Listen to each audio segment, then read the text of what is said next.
शिवाय। ओम नमः शिवाय। ओम नमः शिवाय। ओम नमः शिवाय।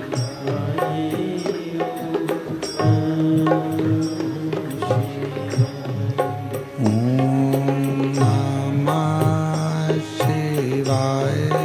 ओम नमः शिवाय।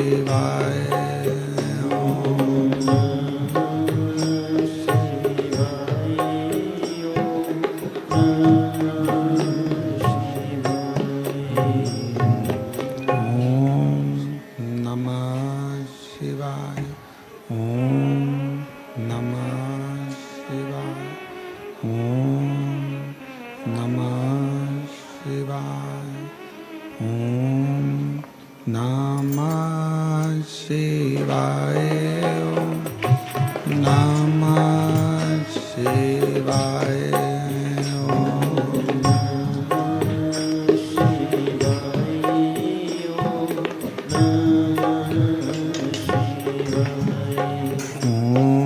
नमः शिवाय। ओम नमः शिवाय।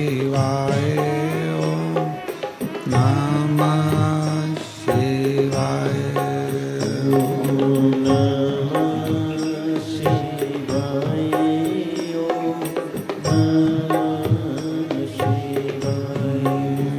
भोला नमः शिवाय। गोरा नमः शिवाय।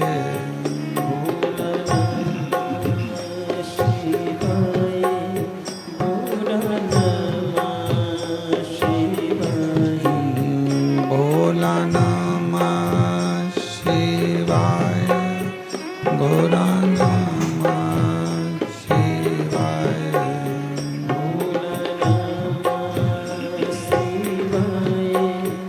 ओम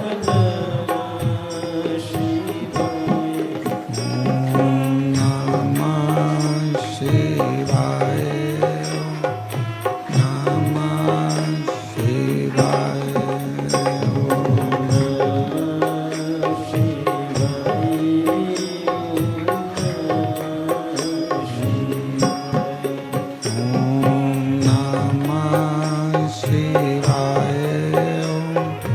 नमः शिवाय। ओम नमः शिवाय। ओम नमः शिवाय।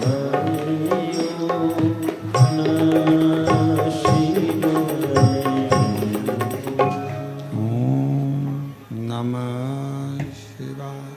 ओम नमः शिवाय। ओम नमः शिवाय। विश्वनाथ भगवान की, महाकालेश्वर भगवान की, ओंकारेश्वर भगवान की, कुबेरेश्वर महादेव की। हर हर महादेव। हर हर महादेव। हर हर महादेव। काशी विश्वनाथ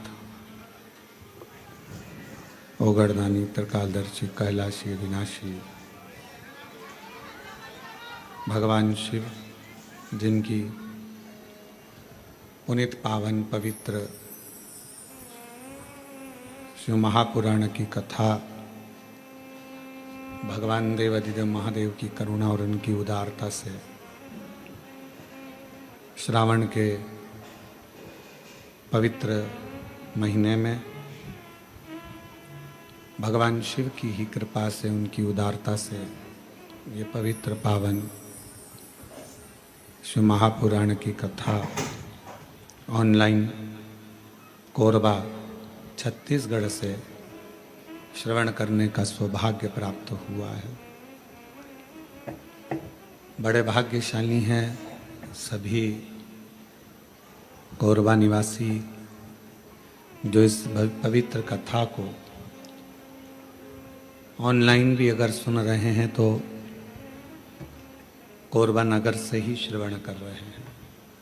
कथा के मुख्य आयोजक श्री महाकाल भक्त मंडल कोरबा छत्तीसगढ़ श्री दुर्गेश जी शर्मा, श्री राजेंद्र जी तारक, श्री शैलेश जी शुक्ला, श्री अमृतलाल गुप्ता, श्री शत्रुघ्न जी, श्री सतीश पांडे जी, श्री सुरेश गुप्ता जी, श्री संजय गुप्ता जी, नितिन जायसवाल जी, राखी तारक जी, संतोषी गोस्वामी जी एवं मुख्य यजमान श्री भरत अग्रवाल जी, श्री ओम प्रकाश साहू जी, सभी के लिए जोरदार ताली बजाकर स्वागत वंदन अभिनंदन।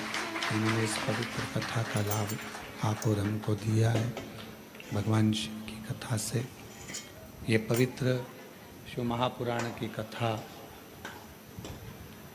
श्रवण करने का सौभाग्य बाबा देवाधिदेव महादेव की करुणा कृपा और उनकी उदारता से प्राप्त हुआ है।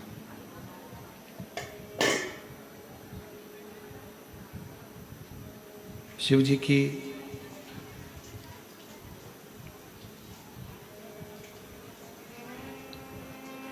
यह अनुपम करुणा है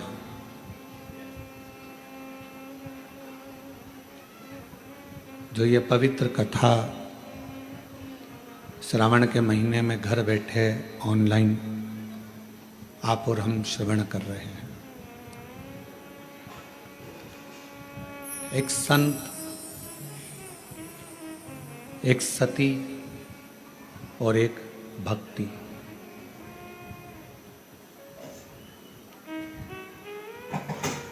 ये तीन ऐसे हैं, अगर किसी के घर में, परिवार में, मोहल्ले में, कॉलोनी में, सोसाइटी में, किसी भी जगह पर, इसको 23 पे कर दो, 22 पे कर दो, किसी भी जगह पर यदि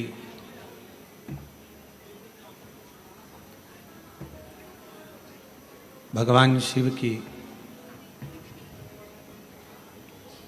ये सब सामान बेटा बांटने का बाहर बांटो ना, जो लोग धूप में खड़े हैं यहाँ रखकर करोगे क्या?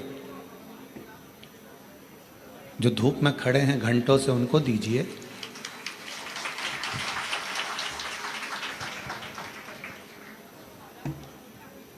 एक संत,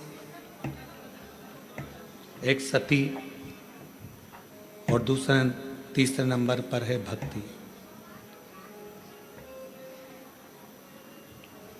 जिस गांव में, जिस नगर में, जिस शहर में, जिस कॉलोनी में, जिस परिवार में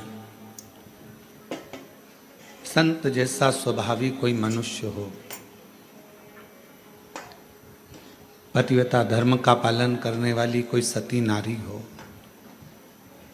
या कोई भक्ति में डूबने वाला कोई मनुष्य हो, परिवार का कोई अंग हो, तो निश्चित है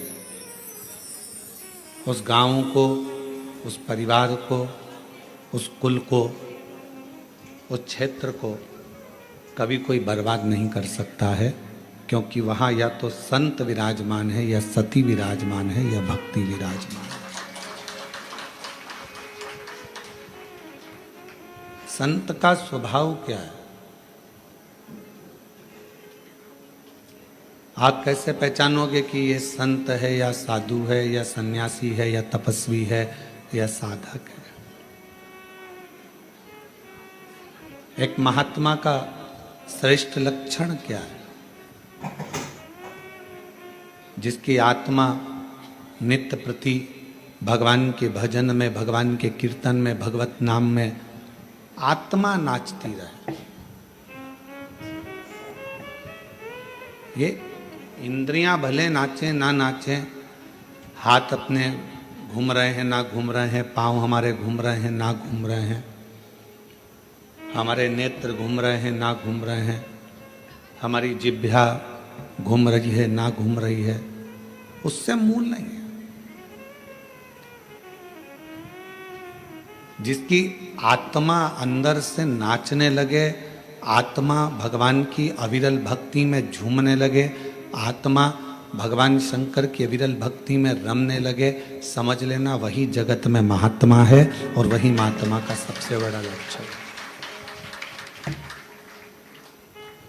भीतर से आत्मा संतुष्ट नहीं,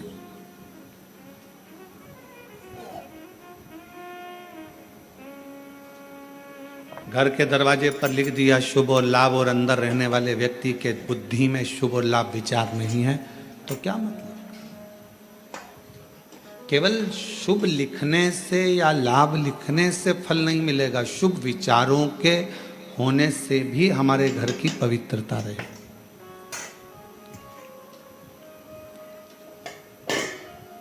हमारे मन की पवित्रता को शुभ विचारों से ही श्रेष्ठ किया जा सकता है। कोई लाभ अगर आपको जिंदगी में लेना है तो पहले विचारों को शुभ करना पड़ेगा, विचारों को शुद्ध करना पड़ेगा। जब हमारे विचार, हमारी बुद्धि, हमारा चित्त ये श्रेष्ठ हो जाएगा, अच्छा हो जाएगा, तो फिर मेरा देव अधिदेव महादेव भी आपको कदम से कदम मिलाकर साथ देने के लिए तैयार खड़ा रहेगा। हमारे विचार शुद्ध नहीं है, हम अपने विचारों से, और बहुत याद रखना, तुम्हारी सूरत, तुम्हारा चेहरा, तुम्हारा रूप, तुम्हारा रंग, तुम्हारा मकान, तुम्हारी गाड़ी, तुम्हारा बंगला, ये सब केवल पृथ्वी तक है। उस परमात्मा के दरवाजे पर ना तुम्हारा गाड़ी है, ना तुम्हारा बंगला है, ना तुम्हारा रूप है, ना तुम्हारा रंग है, ना तुम्हारा कोई स्वरूप है। जैसे बाहर आवाज बढ़ा दो, जैसे एक माँ अपने बच्चे को पढ़ लिखने के लिए स्कूल भेजती है, और माँ सुबह जब बच्चे को तैयार कर कर स्कूल भेजती है तो माँ ये कामना कर कर भेजती है कि मेरा बच्चा 2 बजे, 5 बजे, 3 बजे स्कूल से 12 बजे वापिस लौट कर आए।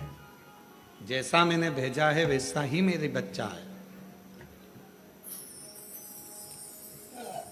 जगत में कोई माँ ऐसी है जो अपने बच्चे को भेजती हो और मन में सोचती हो कि ये वापिस ना आए?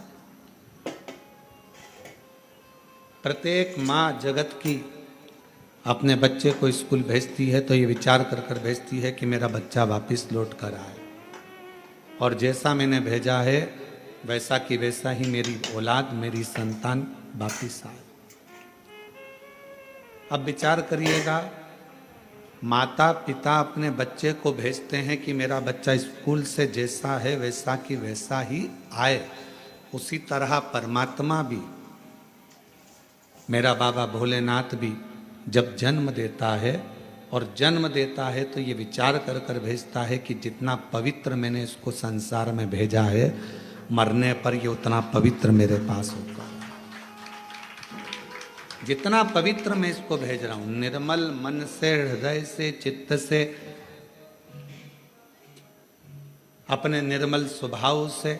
एक बच्चा जब जन्म लेता है तो उसका स्वभाव कोई कपटी नहीं होता। एक बच्चा जब जन्म लेता है तो उसका स्वभाव कभी बेकार नहीं होता। एक बच्चा जब जन्म लेता है तो उसका स्वभाव कपटी नहीं होता, बेकार नहीं होता, वो छल करना नहीं जानता। बस जैसे परमात्मा ने एक बच्चे को जन्म दिया, उसका मन एकदम साफ है, शुद्ध है, उसके मन में कोई भेद नहीं है, उसके मन में कोई कपट नहीं है, उसके मन में कोई बेईमानी नहीं है, छल नहीं है। भगवान भी चाहता है जैसा मैंने तुझे भेजा स्कूल वैसा कि वैसा ही लौट कर आना, जैसा मैंने तुझे भेजा संसार में वैसा ही लौट कर मेरे पास आना, जैसा मैंने भेजा है तुझे। एक अविरल भक्ति के साथ संत, सती और भक्ति, कौन कौन है? 3, संत, सती और भक्ति। ये 3 अगर हमारे घर के अंदर इन 3 में से एक भी है, जरूरी नहीं कि कोई कपड़े बदल लेगा तो संत हो जाएगा, कोई माला पहन लेगा तो संत हो जाएगा, कोई जटा बढ़ाएगा तो संत हो जाएगा। संत का ये लक्षण नहीं है। संत का लक्षण है कि जहां रह रहा है, जिस स्थान पर रह रहा है, जहां वो है वहां रहकर अविरल भक्ति को धारण करना, अविरल भक्ति।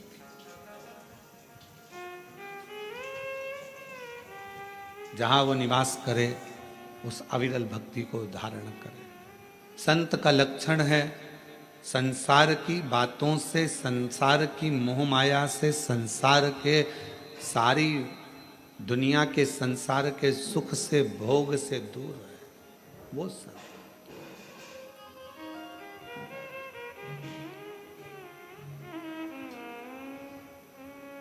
एक पतिव्रता धर्म का पालन करने वाली एक स्त्री,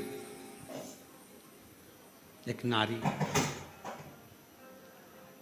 अपने घर में रह रही है, परिवार का भरण पोषण में लगी है, बच्चों को पालने में लगी है। एक माँ ने एक प्रश्न किया, इन्हीं पत्रों में है, अभी आगे हम उसको पढ़ेंगे। वो प्रश्न में लिखती हैं कि मैं मंदिर तक नहीं जा पा रही हूँ क्योंकि घर में मेरे सास ससुर बीमार हैं। फिर उसने पत्र में लिखा कि मैं पहले मंदिर जाती थी, अब नहीं जा पा रही हूँ क्योंकि मेरे सास ससुर बीमार हैं, पति को खदान में काम पर जाना पड़ता है, बच्चों को स्कूल जाना पड़ता है, तो क्या अब मैं पूजन शिवजी की मंदिर में कैसे करूं? तो मेरा उस बहन से जिसने पत्र लिखा है, उस बहन से इतना ही कहूँगा कि आप मंदिर नहीं जा सकते, अपने सास ससुर की सेवा कर रहे हो, परिवार की सेवा में लगे हो, ये भी मेरे शंकर की सेवा ही है, ये भी मेरे शिव की सेवा। और दूसरा, आपका मन करता है कि मैं मंदिर नहीं जा पा रही हूँ, मेरे मन में खलबली है मंदिर ना जाने की, तो अपने घर में जो शंकर भगवान का शिवलिंग है, अपने घर में जो शिवलिंग विराजमान है, उसकी सेवा करो, उसको जल चढ़ा लो, उसकी आराधना कर लो, मंदिर में पूजन के बराबर ही फल प्राप्त होगा। आप उस सेवा में तो लोग सास ससुर की भी सेवा कर रहे। पंडरीनाथ में हरि विठ्ठल विराजमान है, किसके लिए आए थे? पौंडलिक के लिए। पौंडलिक ने करा क्या था? अपने माँ बाप की सेवा, अपने माता पिता की सेवा। वो तो कभी मंदिर में नहीं गया, ना वो कभी शिवालय गया, ना देवालय गया, ना मंदिर गया, केवल माँ बाप की चरणों की सेवा कर रहा था। इतनी सेवा में लीन हो गया कि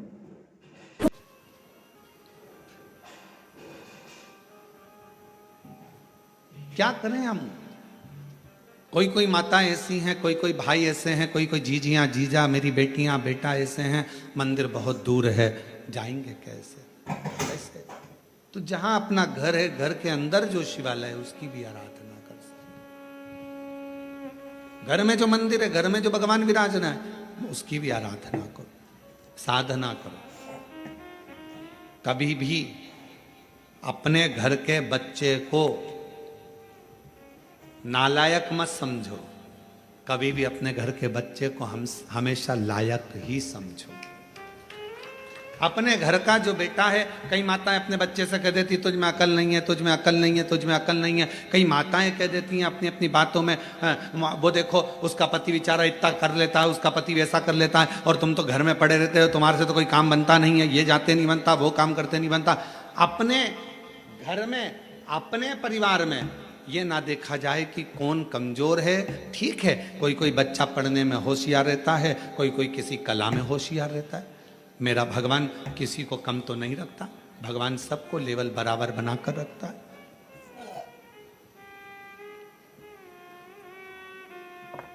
पांच उंगलियां पांचों बराबर नहीं हो सकती। अगर पांचों बराबर हो जाए तो ये मुष्टिका बंध नहीं सकती। इसलिए इस मुष्टिका को बांधने के लिए पांच उंगलियों को भी परमात्मा ने अलग अलग बनाया है, किसी को छोटी, किसी को बड़ी, किसी को मंजली, किसी को संजली बनाया।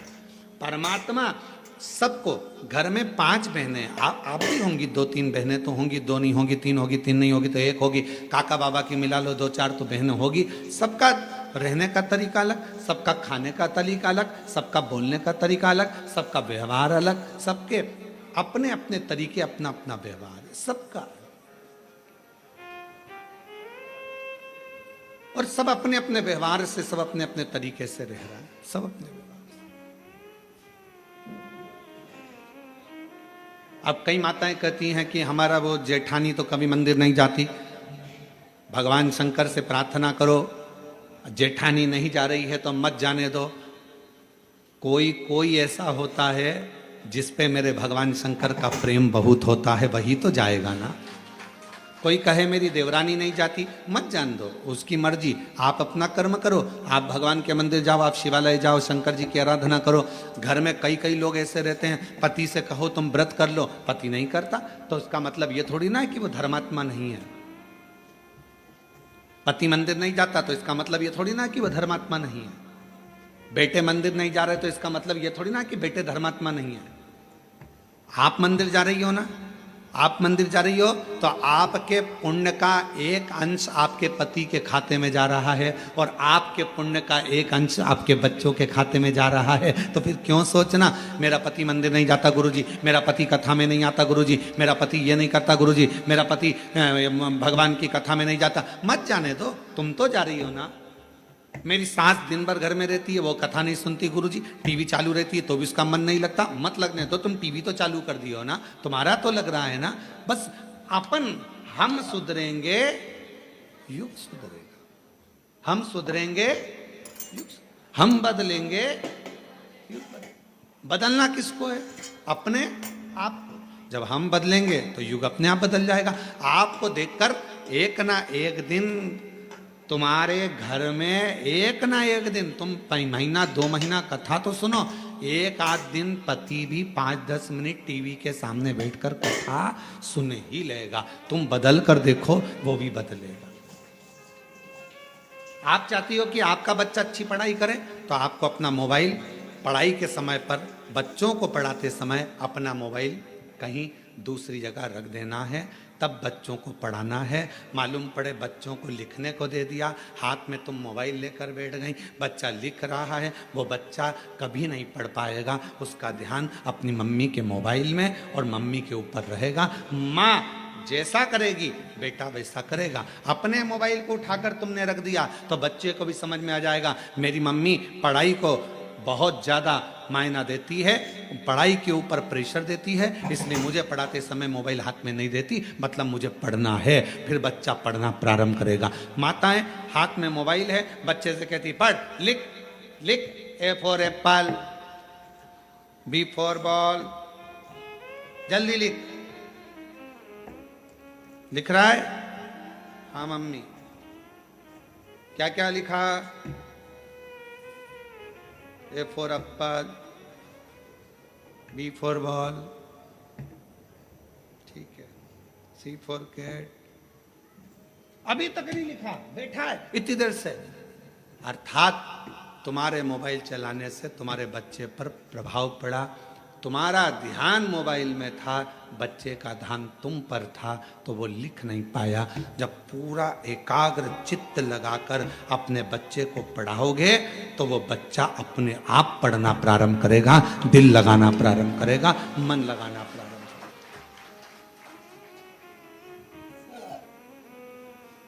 हम जब पढ़ते थे उस समय पर 2 तरह के क्वेश्चन आते थे, और हमारे साथ पढ़ने वाले आप सब भी हो। ऐसा नहीं कि आप कोई बहुत ओल्ड हो या न्यू हो, सब हमारे साथ के हो।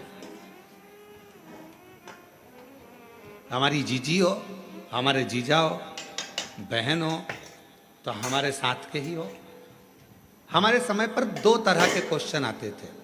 एक क्वेश्चन आता था ऑब्जेक्शन, मतलब जैसे कहते थे कि एक प्रश्न के बहुत सारे उत्तर लिखे होते थे, 4 तरह के उत्तर लिखे रहते थे, और उसमें बताना पड़ता था कि इसमें से कौन सा उत्तर सही है वो लिख।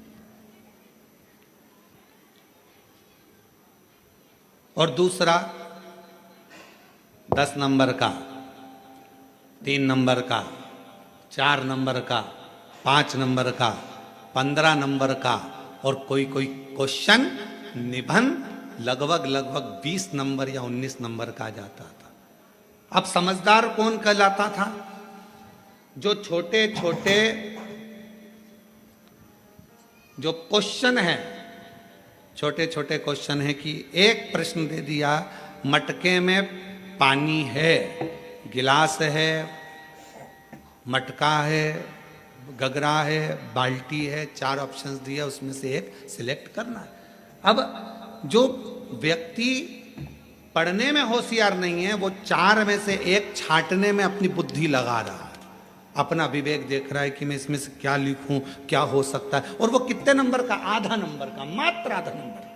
और उसने पूरा समय वो जो क्वेश्चन थे उसमें छांटने में कि इसमें मटका लिख दूंगा, इसमें ये लिख दूंगा, फिर सोचा गलत हो गया, पीछे वाले ने इशारा करा 3 नंबर मतलब तीसरा, फिर किसी ने इशारा करा 1 नंबर, उसने फिर काटा, फिर लिखा। अर्थात वो उसमें रम रहा है, उसमें विचार कर रहा है। और एक बच्चा जो पढ़ने में होशियार था, उसने ये कमजोर कमजोर प्रश्न तो बाद में देखे, सबसे पहले जो मेन प्रश्न थे जिसमें 19 number, 15 number, 5 number, 7 number, 8 number, जो श्रेष्ठ श्रेष्ठ नंबर आ सकते थे, हमारे स्कूल में भी और हमने हमारे कॉलेज में भी यही करा। अपने जो मूल प्रश्न थे जिस पे अधिक नंबर मिल सकते थे, हम सबसे पहले उसी को हल करते थे, और बाद में अगर समय बचता था तो आधे आधे नंबर को देखते थे। मूल होता है कि अपने ध्यान को एक प्रश्न में जिस पर नंबर ज्यादा हैं उस पर केंद्रित करना, अपने प्रश्न पर ध्यान को केंद्रित करना। और आज भी हम भले शिव महापुराण की कथा मेरे बाबा की करुणा से, शंकर भगवान करुणा से बाँच रहे हैं, शिव जी बाँच रहे हैं, शंकर जी की कृपा है, शिव जी ही बाँचने वाले, शिव ही कराने वाले और शिव ही सुनने वाले। पर आज भी ध्यान वही रहता है कि अपना ध्यान भगवान शंकर की भक्ति पर केंद्रित रखो, बस उस जगह से अपने ध्यान को नहीं हटाना। ये छोटे छोटे प्रश्न, ये छोटे छोटे सब्जेक्ट, तो ये छोटे छोटे क्वेश्चन तो आते रहेंगे, जाते रहेंगे। मूल है मेरा शिव, मूल है मेरा शंकर, मूल है मेरा शंकर। हम भगवान शिव को नहीं पहचानते। हम पूरे दिन, हमारे घर में जितने भी लोग हैं पूरे दिन छोटे छोटे क्वेश्चन में उलझे रहते हैं। जरा सा पानी गिर गया, सास ने चिल्लाना चालू कर दिया, बेडशीट गिर गई, उस पे चिल्ला दिया, बर्तन झूठे रखे हैं, उस पे चिल्ला दिया। अरे अगर चिल्लाना ही है तो कोई बड़ा क्वेश्चन लाओ, कोई बड़ा प्रश्न लाओ जिस पे विवाद करना है। छोटे छोटी बात पर विवाद करते हो। जरा सा खाने पर विवाद कर दिया, रोटी ज्यादा बन गई तो विवाद, सब्जी फेंक दी तो विवाद, सब्जी में जरा सी मिर्ची जल गई तो विवाद, गैस की टंकी जल्दी खत्म हो गई तो विवाद, तेल जल्दी खत्म हो गया तो विवाद, मिर्ची जल्दी खत्म हो गई तो विवाद, पति आकर बोला कल ही तो सब्जी लाया था तो विवाद चालू हो गया। ये छोटे सब्जेक्ट है, ये छोटे क्वेश्चन है। इन छोटे क्वेश्चनों के लिए समय मत निकालो, बड़ा क्वेश्चन ढूंढो। लड़ाई करना है तो कोई बुलंद बात लेकर आओ जिसके पीछे लड़ाई हो। तो बात है, छोटी छोटी बात पे क्या लड़ाई करना। उसी तरह भगवान को पाने के लिए क्वेश्चन बड़ा, मतलब मन बड़ा करिए, शिव की ओर केंद्रित करिए। भगवान शंकर में मन लगाकर जब आप अपने हृदय से शंकर को पुकारोगे तो निश्चित है सारे क्वेश्चन अपने आप हल होना प्रारंभ हो जाएंगे, रिजल्ट अच्छा है। आप कर ही नहीं रहे। अपना केंद्र बिंदु आपने शिव को बनाया कहाँ है? आपने और हमने अपने केंद्र बिंदु को शंकर को नहीं बना पाए। अपने आप को हम शंकर से जोड़ नहीं पा रहे। हम केवल वस्तुओं से जोड़ रहे हैं, केवल वस्तुओं से। किसी ने कहा अभी मुहूर्त अच्छा नहीं है, मंदिर नहीं जाना चाहिए। फिर किसी ने कहा तो कौन सा भरोसा, कैसे केंद्र करें? शंकर भगवान का एक नाम काल अधिपति महाकाल है। सबकी घड़ी बदल देता है, सबका समय बदल देता है, सबका चक्र बदल देता है, सबका काल बदल देता है। उसको महाकाल कहते हैं। अगर कोई कहे ये समय अच्छा नहीं, वो समय अच्छा नहीं, मेरे महाकाल बाबा का नाम लो और कदम आगे बढ़ाते चल जाओ, अपने आप सफलता मिलना प्रारंभ हो जाएगी। बोल बम का नारा है, महाकाल का नाम लो और आगे बढ़ते चले जाओ, शिव का नाम लो आगे बढ़ते चले जाओ, शंकर का नाम लो आगे बढ़ते चले जाओ। कैसे नहीं होगा? शिव को केंद्रित करो।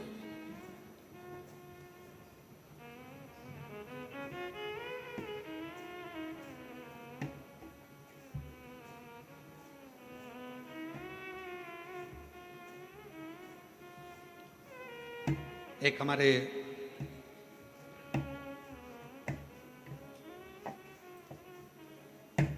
भूतड़ा परिवार है हैदराबाद में, श्री रामनिवास ब्रजगोपाल जी भूतड़ा। एक बार वो मिलने के लिए आए और उन्होंने कहा, गुरुजी बहुत मन है हैदराबाद में शिव महापुराण की कथा हो, पर व्यवस्था कैसे हो, इतना भीड़ आता है, इतना पब्लिक आता है, इतना भाग्यनगर में कथा होना और इतना भीड़। हमने कहा, भूतड़ा जी क्यों चिंता करते हो, बाबा पर भरोसा रखना, माता पिता पर भरोसा रखना, उनके आशीर्वाद पर भरोसा रखना, तो जिंदगी में ऐसा नहीं कि आप शिव महापुराण की कथा नहीं करवा पाओगे, जरूर करवा पाओगे। और यहाँ पर भी बैठे हैं यजमान परिवार, हमारे को रोज लेकर आते हैं। उन्होंने कहा, गुरुजी साहू परिवार है, एक वो अग्रवाल परिवार है, और ये लोग कहे हमने सोचा था केवल कि कभी जजमान बनेंगे। अब इसके लिए आपको शर्मा जी को धन्यवाद देना चाहिए कि हमने सोचा था केवल कि हम जजमान बनेंगे, पर बाबा की कृपा ऐसी हुई गुरुदेव कि आज कोरबा में हम जजमान पद ग्रहण कर लिए। ये शिव की उदार, ये शंकर की कृपा, ये शिव की उदार। और बाबा की ऐसी कृपा हुई कि हैदराबाद में भी भाग्यनगर वालों के भाग्य खुल गए, और 13 से 17 अगस्त तक 5 दिवसीय शिव महापुराण की कथा तेलंगाना हैदराबाद भाग्यनगर में होगी। और पूरे हैदराबाद वालों को बहुत बहुत बधाई, पूरे भाग्यनगर वाले हैदराबाद वासियों को बधाई।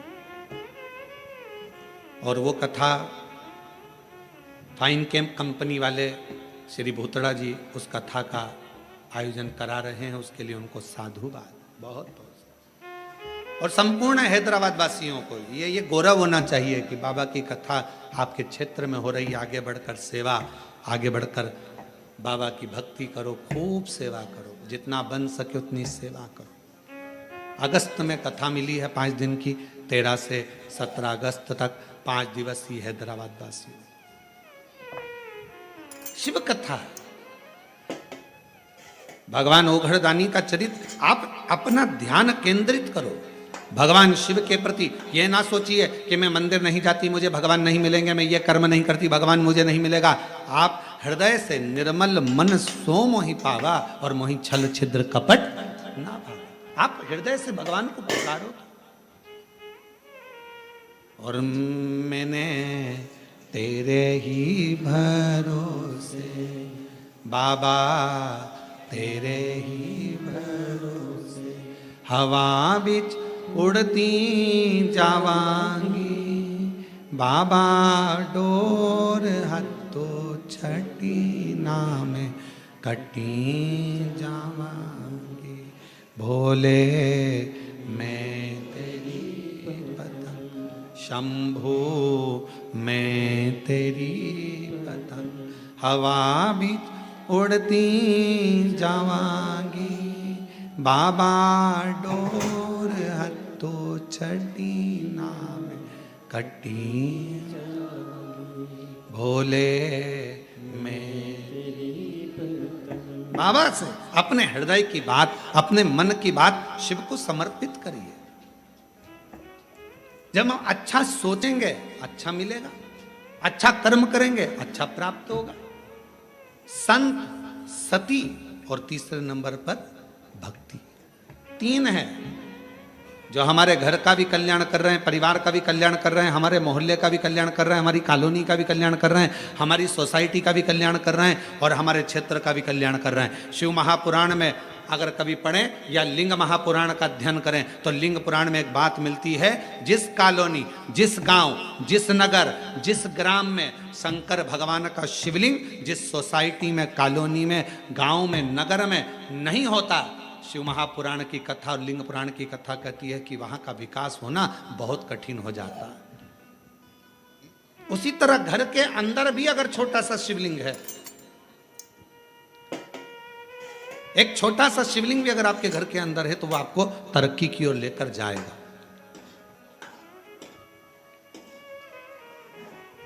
वो आपको वृद्धि की ओर लेकर जाएगा।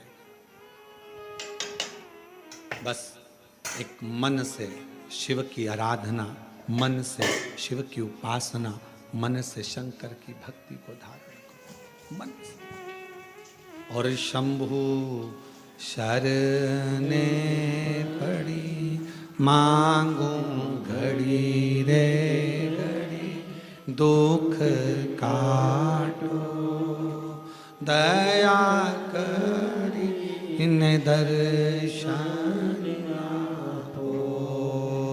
शंभु शरणे पड़ी मांगू घड़ी रे घड़ी, दुख काटो दया करी न दर्शन। शिव महापुराण की कथा कहती है, अच्छा विचार, अच्छी सोच, अच्छा कर्म, अच्छा क्रम, यह हमारे जीवन को एक आनंद देता। देखिए जरा कथा में माँ जगत जननी अम्बा माँ, माता पार्वती जी आज अपने स्नान के लिए जाती हैं। तन पर उपटन लगा और तन पर उपटन लगा हुआ है, पूरा शरीर उपटन से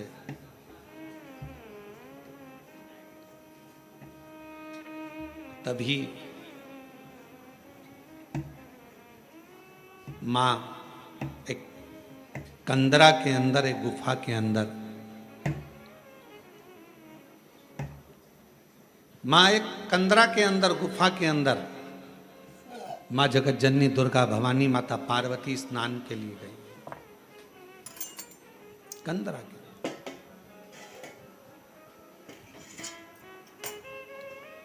तन पर उपटन है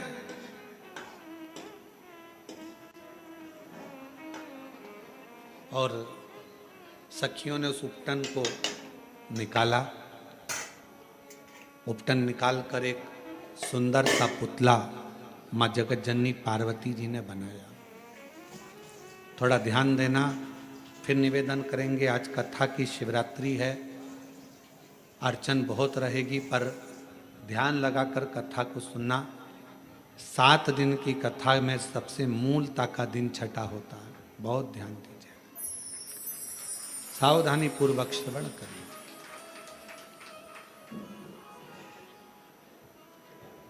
तन का उपटन निकाला। माँ जगत जननी अम्बा दुर्गा भवानी ने, माँ पार्वती जी ने उस उपटन से सुंदर एक पुतला का निर्माण किया। पुतला बना तो सखी ने कहा कि क्या इसमें प्राण आ सकते? क्यों नहीं, क्यों नहीं आएंगे? क्या इस पुतले में प्राण आ सकते हैं? क्यों नहीं आएंगे?